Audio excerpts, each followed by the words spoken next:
Spirited Away has so many meanings. It is a type of movie that is interpreted differently by every person that sees it. Some see it as a highly mystical spiritual journey. Some see it as an almost nightmarish dream. And yet others will see it simply as a story about a girl trying to understand how to be true to herself and what it means to truly believe in yourself. All in all, it is obvious that every person sees it differently. And one way that I believe it can be seen as is a critical look at the workplace society in our modern world. It is a metaphorical journey of newcomer to the real world of business, responsibility, and loneliness. And the whole journey begins with the separation of Chihiro from her parents. Her parents are turned into pigs and she is unable to communicate with them and is therefore completely separated from them. Metaphorically, this can be seen as the first time that a young adult or even a teenager is on their own. They are no longer able to fall back on their parents. They are completely responsible for themselves. The next relative thing that occurs is the job application. First, Chihiro must get past Kamaji by persistently trying to ask him for a job. Then when she finally reaches the boss, she fills out her contract, whereby signing away her name for a new one. Yes, the names. In this movie, names have a huge importance. They are the symbol of each person's personality, down to the very core persona. They represent each person's will to live, goals in life, and basically those things which people hold closest to their heart. By getting a job, Chihiro loses her name for Sen, and if not for her card from her world, she would forget her name, as she almost does the next day. This idea of losing your name because of Yubaba can be seen as a very obvious interpretation saying something very controversial. And that is that work, in this case work you don't like, will take away your dreams and goals.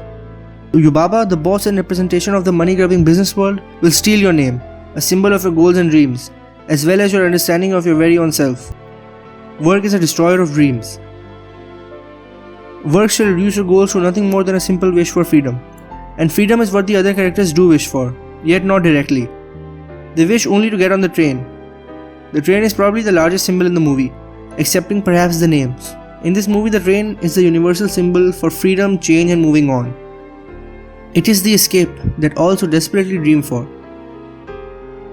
They have forgotten their names, or in other words, their true dreams and goals, and are now merely hoping for a way to escape the world in which they live, the cruel business world. They have been beaten so far down that they care for nothing but freedom from their current life. The train used to run in both directions, but these days it's a one-way ride. You still want to go? What Kamaji said about the train can also be seen as an interpretation. He's saying that the business world used to be a place where one could easily leave jobs, because they were easier to get, and minimum wage would let you survive. But nowadays, once you get a job, you dare not leave it for fear of not getting another job. True, it's still quite easy to get minimum wage jobs, but they will not suffice as a means for survival. In this way, jobs steal your name, or in realistic terms, your goals and dreams. Your fear of freedom is what causes you to not be able to achieve your goals. Your fear of the uncertain is what drives you to work at jobs that you hate. The train of freedom used to be like a revolving door, but it is now a turnstile, once gone through, never to return the same way. All of the symbols are intertwined, giving a larger picture and idea of what Miyazaki is trying to portray. Another symbol he uses is the water. I am referring to the sea-like water that comes because of the rain. The rain begins only after Chihiro gets a job at the baths. And after it rains, and she and Lin are looking out onto the water, Lin comments that it looks like the sea. What once was land, something over which she could travel, is now water, creating an island around Chihiro, symbolizing the isolation she has put herself in by taking the job. She is now living on an island, an isolated space, now that she has the job, when before it was all land. She can no longer leave the bathhouse because it is now an island. While the ideas in it can only be applied to some jobs in some situations, the basic idea that the movie is saying can still be understood. Work alienates people from their lives. Politicians and sociologists and possibly psychologists in the crowd will probably recognize this statement. It is an idea pioneered by Karl Marx, whom, if you don't know, was the creator of the basic concept of communism. He lived during the height of the Industrial Revolution, and upon seeing the factory workers in London, noticed that this work would cause so much stress in a person's life that their work would actually alienate from their lives. Still, the movie is not necessarily saying that all work is bad. As the movie progresses, Chihiro gains friends, and in the end makes the bathhouse a much nicer place by slightly softening Yubaba. But she does this because she takes the initiative. I believe that this is the movie's moral, or at least one of them. Even if a workplace is bad, it does not mean that you must succumb to the drudgery. You may take the initiative to try to fix it, and make it a better place, or you may be the courageous one, and stand up to a tyrannical boss. I'm not saying all bosses are so. You may even be both and leave the job to find a better one before the job begins controlling your whole life.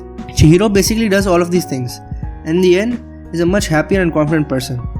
All in all, Spirited Away can be seen as a criticization.